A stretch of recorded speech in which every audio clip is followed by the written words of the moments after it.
Hello, this is Praveen Kumar and I welcome you all to the India's best online and offline learning platform that is eSerit। तो बच्चों आज हम discuss करने वाले हैं control and coordination. ये बहुत ही प्यारा और इंपॉर्टेंट चैप्टर है कि हमारा ब्रेन या हमारी बॉडी के अंदर होने वाली सारी एक्टिविटीज कैसे कंट्रोल होती हैं, कौन इसको कंट्रोल करता है और कैसे हमारी इंफॉर्मेशंस कोऑर्डिनेट होती हैं, कैसे हम जो चाहते हैं वो हमारा डिजायर्ड पार्ट वो एक्शन परफॉर्म करता है। यानी कि हमारा डिसीजन मेकर भी हमें यहां पर बात करना है, यानी who is the main controller, उसके विषय में भी पढ़ना है हमें। और उस जो कंट्रोल के हिसाब से जो भी एक्टिविटीज, जो भी प्लानिंग्स, जो भी डिसीजंस होते हैं वो कैसे परफॉर्म होते हैं, उस प्रकार से कैसे कोऑर्डिनेशन होता है, इस पर भी आज हम बात करने वाले हैं। तो यार कंट्रोल एंड कोऑर्डिनेशन जो है ये दो टाइप के सिस्टम से होता है, एक नर्वस सिस्टम से और एक होता है एंडोक्राइन सिस्टम से। तो जो नर्वस सिस्टम है ये नर्वस सिस्टम सिर्फ एनिमल्स में पाया जाता है। कहां पर? Only in animals, only in animals, यानी कि जितने भी जीव हैं जैसे ह्यूमंस हो गए और दूसरे एनिमल्स हो गए ये उनमें पाया जाता है। लेकिन जो एंडोक्राइन सिस्टम है ये दोनों में ही पाया जाता है, both in animal as well as plants. ठीक है, दोनों में ही ये पाया जाएगा।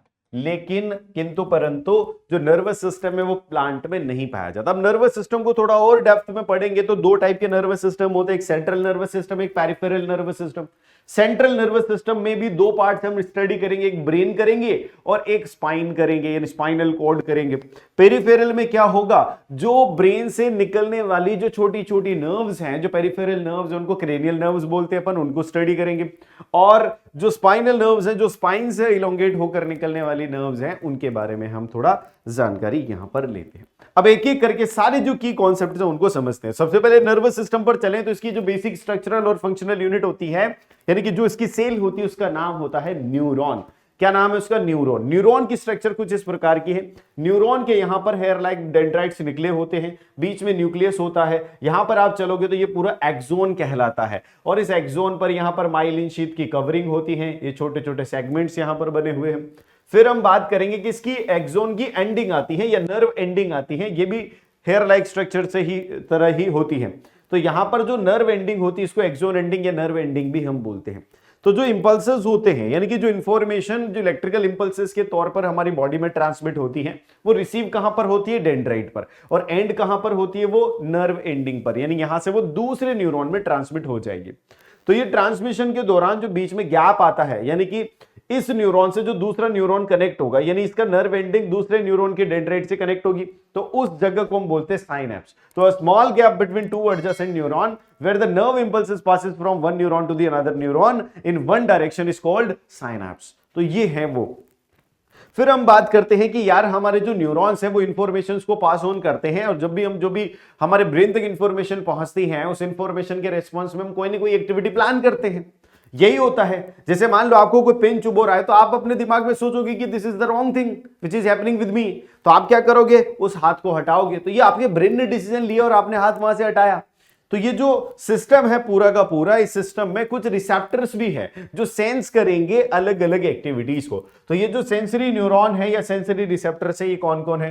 जैसे थिग्मो रिसेप्टर की अगर मैं बात करूं तो ये स्किन है जो कि टच को सेंस करती है, टेम्परेचर को सेंस करती है। उसके बाद अगर हम बात करें यहां पर इस थिग्मो रिसेप्टर और थर्मो रिसेप्टर साथ साथ में होते हैं स्किन पे, फिर गस्ट्रेटो रिसेप्टर जो कि टंग के अंदर होते हैं, जो टेस्ट को पता लगाते हैं, फोटो रिसेप्टर जो कि लाइट के लिए रिस्पॉन्सिबल होते हैं, यानी लाइट में किस प्रकार का कलर है, किस प्रकार का नहीं है, किस प्रकार का कोई ऑब्जेक्ट दिख रहा है, ये सारे कहां से? फोटो रिसेप्टर से हमारी बॉडी में अंदर पहुंचती है इंफॉर्मेशन। ऑडियो रिसेप्टर जो साउंड की इंफॉर्मेशन को पहुंचाती है, ऑल्फैक्टो रिसेप्टर जो हमारे स्मेल की इंफॉर्मेशन को हमारे ब्रेन तक पहुंचाते हैं। तो ये रिसेप्टर्स हैं जो बाहर इनसे संबंधित होने वाले चेंज को क्या करते हैं? ऑब्जर्व करते हैं और उस ऑब्जर्वेशन के अकॉर्डिंग इंफॉर्मेशन पास ऑन करते हैं, फिर उसके अकॉर्डिंग हम एक्शन प्लान करते हैं। तो आगे चलते हैं। सबसे पहली बात यह है कि हम जानते हैं कि हमारा जो सेंट्रल कंट्रोलर है उसका नाम है ब्रेन, यानी कि हम हर एक्टिविटी में ब्रेन को बोलते हैं, ब्रेन पार्टिसिपेट करता है और ब्रेन जो है वो ही डिसीजन लेता है कि now what should be done. तो ब्रेन यहां पर डिसीजिंग पावर रखता है। लेकिन कुछ कुछ ऐसे केसेस होते हैं जहां पर ब्रेन की डिसीजिंग पावर नहीं यूज होती, यानी कि ब्रेन से पहले ही जो स्पाइनल कोड होती है वही डिसीजन ले लेती है। तो ऐसे जो एक्शंस होते हैं उनको बोलते हैं रिफ्लेक्स एक्शन। रिफ्लेक्स एक्शन ऐसे हैं, ये ऑटोमेटिक और रैपिड रिस्पॉन्स होता है टू द स्टिमुलस, लाइक जैसे coughing, sneezing, blinking of eyes, ये सब।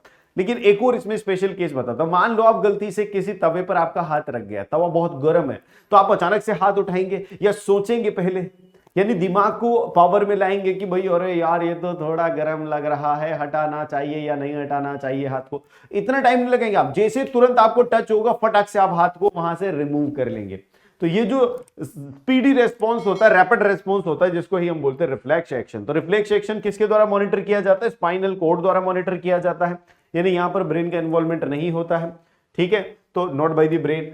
अब इस प्रकार से यहां पर आप देखोगे कि यहां पर ये बहुत ज्यादा गर्म है, तो उस गर्मी की इंफॉर्मेशन जो है यहां पे जो सेंसरी ऑर्गन यूनिट, जो टच को रेस्पॉन्स करने वाली, जो हीट को रेस्पॉन्स करने वाले जो थर्मो रिसेप्टर्स लगे हुए थे, उन्होंने इंफॉर्मेशन पास ऑन करी और पास ऑन करते हुए यहां पर स्पाइन कोड में पहुंचे और स्पाइन कोड से वापस से जो मोटर न्यूरॉन है उसके थ्रू एक्शन हो गया, यानी कि ब्रेन तक नहीं पहुंची। ये जहां से ओरिजिनेट हुई और जहां से डिटेक्ट होकर जहां से इसमें इफेक्ट हुआ, ये जो पूरा का पूरा आर्क बनता है, this is called reflex arc. अब हम आते हैं हमारे मेन ब्रेन पर। तो ब्रेन जो है उसका स्ट्रक्चर कुछ इस प्रकार है। ब्रेन के 3 पार्ट है, तीनों पार्ट को हम यहां पर अच्छे से पढ़ेंगे। सबसे पहले मैं बात करता हूं फोर ब्रेन की। तो फोर ब्रेन का सबसे इंपॉर्टेंट पार्ट है सेरेब्रम। ये एक मेन थिंकिंग पार्ट है, इसके अंदर मेमोरी इंफॉर्मेशन जो भी होती है हमारी, वो सारी मेमोरी यहां पर स्टोर होती है। ये डिसीजिंग पावर रखता है, ये लॉजिकल थिंकिंग करता है, यानी cerebrum is the main part of our brain. उसके बाद यहां पर फोर ब्रेन के अंदर जो है ऑल्फैक्टरी लॉब्स होती है, ये रेस्पॉन्सिबल होती है स्मेल को डिटेक्ट करने के लिए।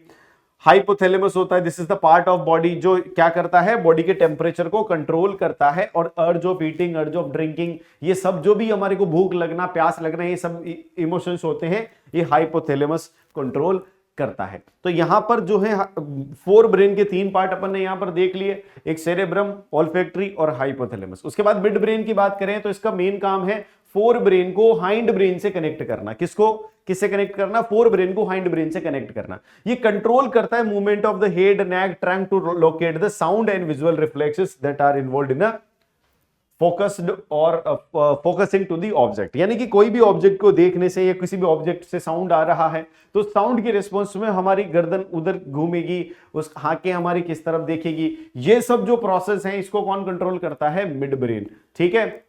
और ये रेस्पॉन्सिबल होता है reflex movement of the eye muscles और पुपिल साइज के लिए भी रेस्पॉन्सिबल होता है मिड ब्रेन। अब आते हैं अपन हाइंड ब्रेन पर। हाइंड ब्रेन के भी 3 मेजर पोर्शंस होते हैं, जिसमें एक सेरेबेलम होता है, एक मेडुला होता है, एक पोन्स होता है। सेरेबेलम का काम क्या होता है? ये हमारे पोस्चर बैलेंस को क्या करता है? कंट्रोल करता है। उसके बाद मेडुला का बात अगर मैं करूं तो मेडुला जो होता है ये जितने भी इन्वॉल्यूंटरी एक्शन है, example salivation, blood pressure, vomiting, etcetera etcetera, इनको ये कंट्रोल करता है। पोन्स जो है ये भी कुछ इन्वॉल्यूंटरी एक्शंस को कंट्रोल करता है, जिनमें सबसे इंपॉर्टेंट एक्शन है रेगुलेशन ऑफ रेस्पिरेशन, यानी जो हमारे सेल्स के अंदर एनर्जी बनाने की प्रक्रिया है, जो ग्लूकोज के साथ ऑक्सीजन की रिएक्शन से एनर्जी बनती है, उस प्रोसेस को कौन रेगुलेट करता है? पोन्स रेगुलेट करते हैं। अब ये तो हो गया ह्यूमन कोऑर्डिनेशन, जो भी नर्वस सिस्टम वाला। अब हम थोड़ा प्लांट में कैसे कोऑर्डिनेशन होता है उस पर आते हैं। तो प्लांट जो है वो केमिकल मींस को यूज करते हैं to convey the information from one part to the other part of the plant. वो क्या करते हैं? यहां पर हार्मोनल चेंजेस होते हैं, वो हार्मोनल चेंजेस ही जो है यहां पर कोऑर्डिनेशन का काम करते हैं। यहां पर जो मूवमेंट्स होते हैं प्लांट के अंदर वो 2 टाइप के हो सकते हैं, ग्रोथ मूवमेंट और non growth movement. Growth movement मतलब एक ऐसा मूवमेंट जिसमें जो किसी भी स्टिमुलाई के प्रति रेस्पॉन्स जो होता है वो ग्रोथ की वजह से होता है, मतलब उसमें जो रेस्पॉन्स करना है, मान लो कोई भी एक्सटर्नल एनवायरनमेंट में कोई चेंज है, उस चेंज को रेस्पॉन्ड करने के लिए, उस स्टिमुलाई को रिस्पॉन्ड करने के लिए जो चेंज आएगा इसके प्लांट के अंदर वो ग्रोथ से अफेक्टेड होगा, यानी कुछ ऐसे केमिकल्स होंगे जो ग्रोथ कोज करते हैं, उससे अफेक्टेड होगा। तो यहां पर कुछ और मूवमेंट्स की अगर मैं बात करूं तो 2 टाइप के मूवमेंट होते हैं, हम जानते हैं, एक नास्टिक होता है, एक ट्रॉपिक मूवमेंट होता है। नास्टिक मूवमेंट वो है जिनका कोई संबंध नहीं है, जिनका कोई संबंध नहीं, ग्रोथ और नॉन ग्रोथ से नहीं, जिनका कोई संबंध नहीं है किसी भी हार्मोन से, कोई संबंध नहीं है। ये अलग प्रकार के मूवमेंट होते हैं। ये वाटर के डिफ्यूजन से हो सकते हैं, ये किसी और तरीके से हो सकते हैं।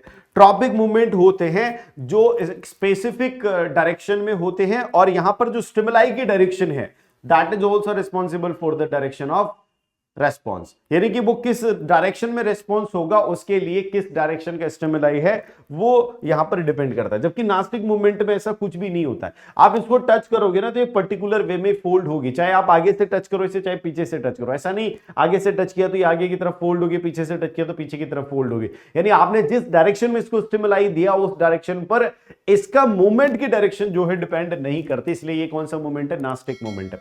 और ये जो ट्रॉपिक मूवमेंट होते हैं इसमें डिपेंड करता है। और ट्रॉपिक मूवमेंट दो टाइप के होते हैं, पॉजिटिव और नेगेटिव। यानी अगर कोई स्टिमुलाई है और उसके रेस्पॉन्स में जिस डायरेक्शन में स्टिमुलाई है उसी डायरेक्शन में अगर रेस्पॉन्स होता है तो उसको पॉजिटिव बोलते हैं, और उसके ऑपोजिट डायरेक्शन में होता है तो उसको नेगेटिव रेस्पॉन्स बोलते हैं। तो इस प्रकार के कई सारे जो है एग्जांपल्स यहां पर हैं ट्रॉपिक मूवमेंट्स के, जैसे कि फोटोट्रॉपिक मूवमेंट।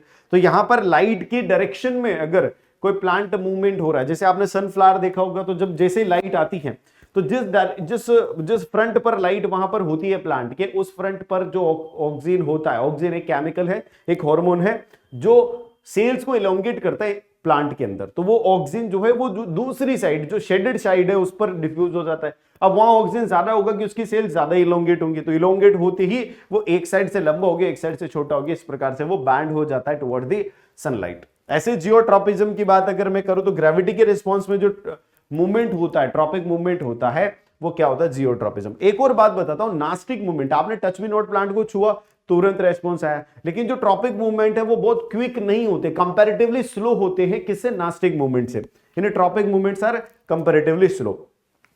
इसी प्रकार आप यहां पर देख सकते हैं हाइड्रोट्रॉपिज्म, यानी वाटर के रिस्पॉन्स में जो होता है। आप देखोगे तालाब के किनारे अगर पौधा लगा है तो उस पौधे की जड़ें जो हैं तालाब में जिस साइड वाटर है उस साइड की तरफ बैंड हो जाती है ऑटोमेटिकली, यानी ये वाटर के प्रति पॉजिटिव रिस्पॉन्स है हाइड्रोट्रॉपिज्म। फिर कीमोट्रॉपिज्म की बात करें तो हम जानते हैं कि एक पॉलिनेशन के टाइम पर जब स्टिग्मा पर पोलन ग्रेन्स स्टिक होती हैं तो वो पोलन ग्रेन्स जो है वहां से एक पोलन ट्यूब जनरेट होती है, वो पोलन ट्यूब ओवेरी तक जाती है। लेकिन पोलन ट्यूब को ये कैसे पता कि ओवेरी कहां है? तो ओवेरी क्या करती है, वहां पर सुगर लाइक कोई केमिकल सब्सटेंस रिलीज करती है। उस केमिकल सब्सटेंस के उस केमिकल चेंज जो है ना वहां पर सब्सटेंस रिलीज से, उस केमिकल चेंज के रिस्पॉन्स में ही पोलन ट्यूब जनरेट होती है और उसी के डायरेक्शन में पोलन ट्यूब जनरेट होती है। इसीलिए इसको क्या बोलते हैं अपन? Chemotropic movement.